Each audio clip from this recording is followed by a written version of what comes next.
Bueno, en el bloque anterior Rubén hablaba de la situación regional, Karim hablaba también de la derecha, de los avances del neoliberalismo en nuestro continente, y Víctor nos decía que acá en Montevideo había otra suerte de aire fresco, ¿no? Y de alguna manera quería juntar estas tres cosas para que nos dieran ustedes su visión de lo que está ocurriendo hoy en América Latina. Comienzo contigo.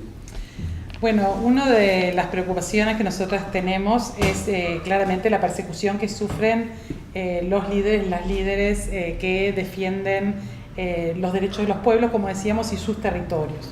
Un ejemplo muy claro, ¿no es cierto?, es el de Berta Cáceres, que fue asesinada en Honduras por oponerse a la construcción de la represa, que significaba realmente una amenaza terrible para la cultura y la vida del pueblo lenca.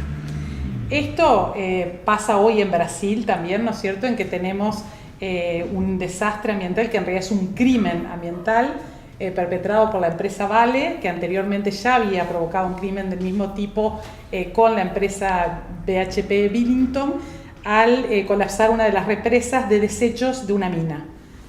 Toda la región de Brumadinho, como mucha gente habrá visto en la prensa, está severamente afectada.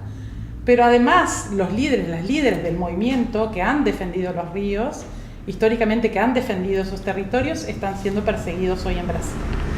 En Argentina tenemos un gobierno que hablaba de la cuestión ambiental, ¿no es cierto?, y utilizó la cuestión ambiental para ganar elecciones, y hoy hay un debilitamiento también de la política ambiental, y nuestros compañeros y compañeras también enfrentan persecución y demás. Entonces, lo que vemos es que en la región se están dando dos fenómenos. Por un lado, hay una profundización de el carácter extractivo del modelo y de avance del capital sobre el territorio. Se profundiza eso. Si bien la derecha tiene todo un discurso, muchas veces durante la campaña crítica, sí, después lo que vemos es que cuando la derecha llega al poder se profundiza ese proceso. Por otro lado, en la medida que imponen una lógica neoliberal, nuevamente pasan a privatizar absolutamente todo, incluso la política pública y la política ambiental, y a debilitar esa política ambiental, y es el reino de las grandes empresas, digamos, ¿no?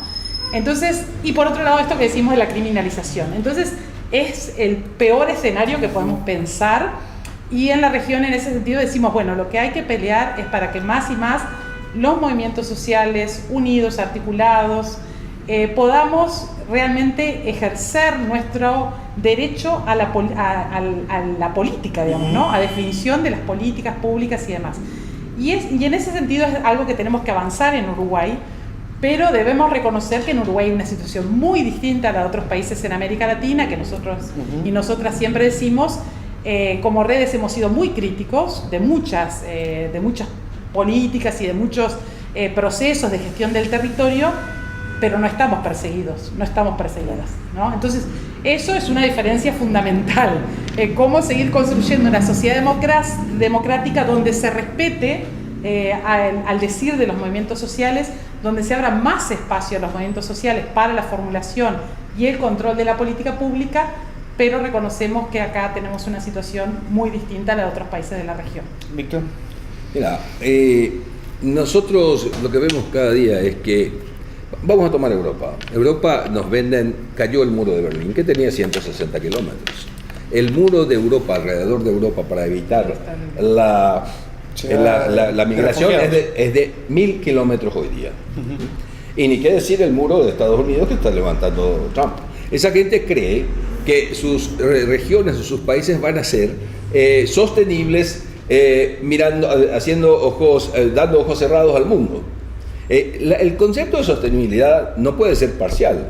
O hay un mundo sostenible con todas sus partes sostenibles, porque no puede haber una parte sostenible y el resto del mundo insostenible. Entonces, desde ese punto de vista. Por otra parte, estos sectores fascistas, el fascismo no es solamente, y si miramos la historia de América Latina, no es solamente un fenómeno europeo. Continúa habiendo fascismo en Europa, pero en América Latina también hay fascismo. Entonces el movimiento sindical en su trabajo político no puede evitar, y eso lo venimos diciendo hasta el cansancio a nuestros colegas de todas partes del mundo, no puede evitar formar parte de una cosa más grande con otros sectores democráticos de la sociedad mundial para formar un frente internacional antifascista. ¿Por qué? Porque muchas veces dicen algunos, hay que luchar contra el racismo, hay que luchar contra la xenofobia, hay que luchar contra el machismo, hay que luchar por la democracia. El fascismo agrupa a todas. El fascismo es violento, el fascismo es antidemocrático, el fascismo aplica autoritarismo, dictaduras, el fascismo es racista, el fascismo es machista, el fascismo es todo esto. Pero ¿qué pasa? ¿Cuál es el problema muchas veces? El otro día me decía un amigo que Bernie Sanders hizo un llamado a la lucha contra el fascismo a nivel internacional, pero se refería al norte, dejó afuera al sur y dejó afuera al movimiento sindical. Y no solamente Bernie Sanders, también el ex ministro griego, no me acuerdo en este momento el nombre. ¿Cómo? Varoufakis. Entonces, no podemos hacer una lucha en una parte del mundo y dejar al otro desamparado. O sea, nosotros debemos hacer una coordinación internacional. La salvación es hacer una pelea internacional, incluyendo a todos los sectores, todas las regiones, contra el fenómeno del fascismo, para profundizar la democracia en lugar de estos gobiernos que están conculcando todos los derechos de la gente. Rubén. Pensando en el movimiento sindical uruguayo, hay una tradición de seguir los temas internacionales. La constitución del sindicalismo en el Uruguay es mucho más temprana que en otros países de América Latina, por un vínculo histórico con las principales corrientes de pensamiento que se planteaban la cuestión del socialismo. Creo que ahí nuestro movimiento sindical tiene avances al respecto. Sin embargo, luego hay una dinámica diaria en donde lo que termina triunfando es dar respuesta en cada sindicato a su base de afiliados, los temas de trámite diario, y a veces cuesta un poco incluir en la agenda los temas del sindicalismo internacional, que parece que hay un grupo de gente, hay algunos Víctor Báez y Rafael Freires que se dedican a seguir la conferencia de la OIT, ir a las asambleas de las principales organizaciones internacionales y cumplir con esos trámites, y en algún lugar eso se resuelve. Me parece que es una obligación para nuestro movimiento sindical, que lo entiende, en términos del discurso lo entiende, de sumarse a otros y acompañar con mucha más fuerza, porque las cosas que están pasando aquí hoy y que tenemos que resolver tienen que ver con cosas que se resolvieron antes en alguna otra parte del planeta, porque los centros de poder no están ni en nuestro país, ni siquiera en nuestra región. Por lo tanto, el meterse mucho más a fondo en esos fenómenos nos va a permitir tener mejores respuestas, y se requiere de un sindicalismo internacional mucho más potente para poder enfrentar los desafíos que plantea esta etapa. De lo contrario, además de tomadores de precios, seguiremos siendo tomadores de decisiones de otros. Víctor, en noviembre del año 2017 se realizó aquí en el Velódromo una jornada por la democracia contra el neoliberalismo que tuvo una repercusión muy importante a nivel nacional e internacional también. O sea, ¿se repite una experiencia similar dentro de poco tiempo? Sí, la jornada continental contra el neoliberalismo y por la democracia es un proceso que se está siguiendo, donde organizaciones diferentes se van incorporando, y donde existe libertad de que también salgan, abandonen si es que así lo quieren, pero hasta ahora nadie lo abandonó, al contrario, se va sumando más gente, y este año vamos a hacer ese evento en Cuba, a comienzos de noviembre vamos a hacerlo en Habana, Cuba, continuando con lo que ya empezamos, y que no es otra cosa que una gran alianza social de las Américas, sí, que está trabajando precisamente por un continente más democrático, pero no solamente por un continente más democrático. Acá yo suelo decir, y yo lo repito ahora, no puede haber democracia solamente en un continente y en el resto que no haya. Eso no va a ser completo. Entonces, esto tiene una proyección mundial también.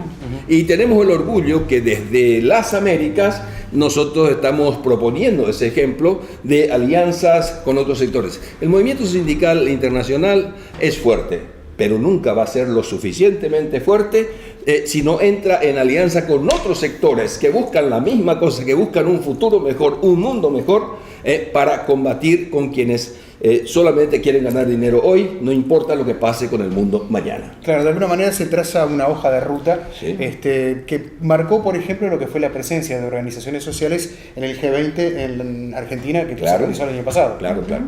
Así es. Sí. Para las organizaciones ambientales también es un tema relevante. Sí, por supuesto. Esto es realmente una articulación de luchas y de agendas, de programáticas entre movimientos. Claramente el movimiento sindical tiene un peso sumamente importante, tanto la CSA como el PIT-CNT en nuestro país. Lógicamente el PIT-CNT fue central para tener la convocatoria que tuvimos cuando hicimos el encuentro en Montevideo y para movilizar el número de compañeros y compañeras que logramos movilizar. También está, por supuesto, el movimiento campesino, que está nucleado en la CLOC, Vía Campesina en América Latina, que es un movimiento muy fuerte. El movimiento feminista, a través de la Marcha Mundial de Mujeres. Jubileo Sur, que es un movimiento que ha trabajado mucho el tema de la deuda. Y también compañeros y compañeras de ALBA Movimientos. Entonces, y nosotros y nosotras como Amigos de la Tierra, América Latina y Caribe.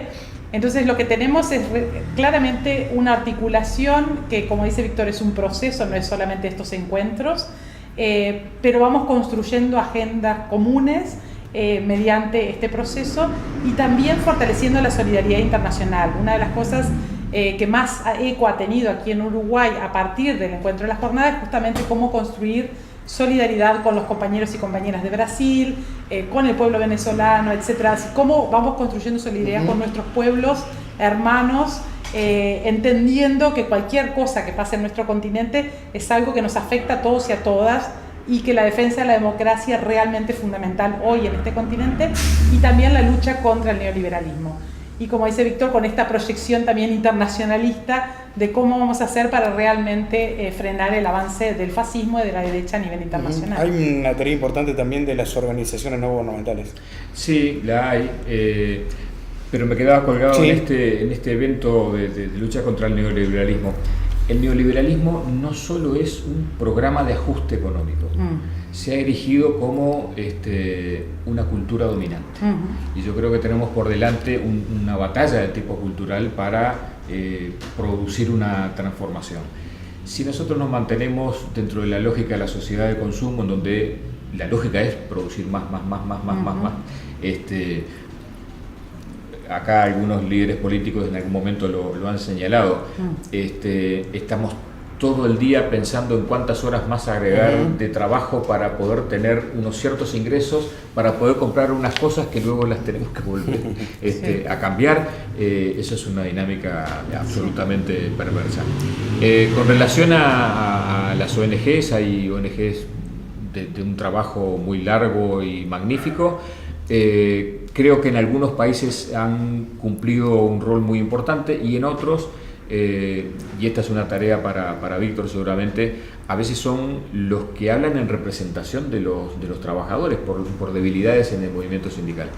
Y más allá de que ellos hacen un gran esfuerzo por representar del mejor modo a la sociedad civil, precisamos un sindicalismo fuerte en el mundo entero, porque esa es la representación real de la clase trabajadora y la forma de combatir y transformar esta sociedad. Bueno, ha sido un verdadero placer tenerlos en esta mesa. Gracias por la invitación a esta casa. Gracias. Realmente es muy gratificante. Gracias, Rubén, por estar presente hoy junto a nosotros. Nosotros nos volvemos a encontrar el próximo viernes, como siempre, aquí en la pantalla de la Televisión Pública de Uruguay.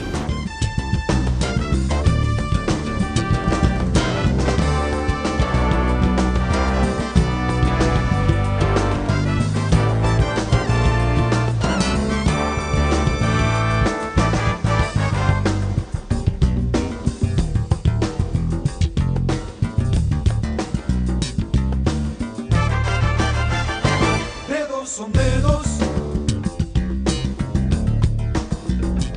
días son días.